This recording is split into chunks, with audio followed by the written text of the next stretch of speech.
দিম্মা বলছে, দেখেছো আমাদের নাতনির নাকে সিঁদুর পড়েছে। চন্দাশিস বলছে, সবাই কি বলছে দেখো, এতে বউ সুখী হয়।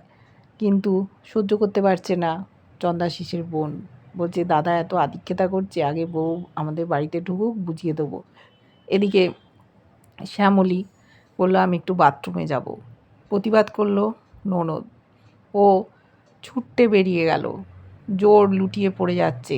আয়নার সামনে মুখ দেখছে, মুখে সিঁদুর ভর্তি। সমস্ত মোছার চেষ্টা করছে, সহ্য করতে পারছে না। ভাবছে স্যার দেখে নেয়নি তো, আমি অন্য কারোর হাত থেকে সিঁদুর পড়তে যাইনি। ওদিকে অনিকেত মাটিতে বসে পড়েছে, খুব কাঁদছে।